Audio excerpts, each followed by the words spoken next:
Can you just speak to what it takes for a great engineering team? For you, what I saw in Memphis, the supercomputer cluster, is just this intense drive towards simplifying the process, understanding the process, constantly improving it, constantly iterating it.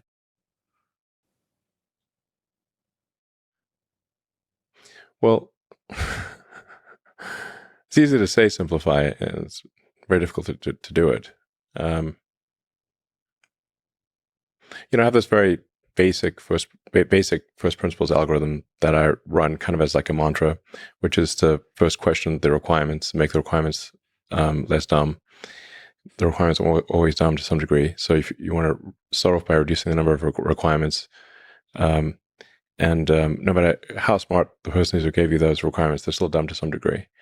Um, if you have to start there, because otherwise you could get the perfect answer to the wrong question.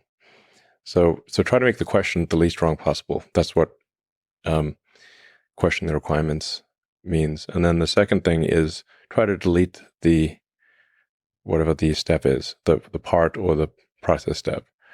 Sounds very obvious, but people often forget to try deleting it entirely. And if you're not forced to put back at least 10% of what you delete, you're not deleting enough. Like,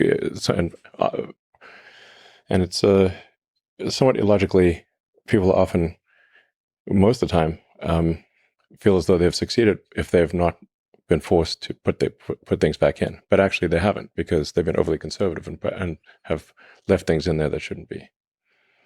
So, and only the third thing is try to optimize it or simplify it. Again, these all sound, I think, very, very obvious when I say them, but the number of times I've made these mistakes is more than I care to remember. That's why I have this mantra. So, in fact, I'd say the most common mistake of smart engineers is to optimize a thing that should not exist. Right. So you, like you say, you run through the algorithm. Yeah. And basically show up to a problem, show up to the supercomputer cluster and see the process and ask, can this be deleted? Yeah. First, try to delete it. Yeah. Yeah, that's not easy to do. No, and actually, there's what generally makes people uneasy is that you've got to delete at least some of the things that you delete, you will put back in. Yeah. But going back to sort of where our limbic system can steer us wrong is that we tend to remember with sometimes a jarring level of pain where we deleted something that we subsequently needed. Yeah. And so people will remember that one time they forgot to put in this thing 3 years ago, and that caused them trouble. And so they overcorrect, and then they put too much stuff in there and overcomplicate things. So you actually have to say, no, we're deliberately going to delete more than we should. So that we're putting at least 1 in 10 things we're going to add back in. Mm-hmm. And I've seen you suggest just that something should be deleted, and you can kind of see the pain. Oh, yeah, absolutely. Everybody feels a little bit of the pain. Absolutely. And I tell them in advance, like, yeah, there's some of the things that we delete, we're going to put back in. And that people get a little shook by that.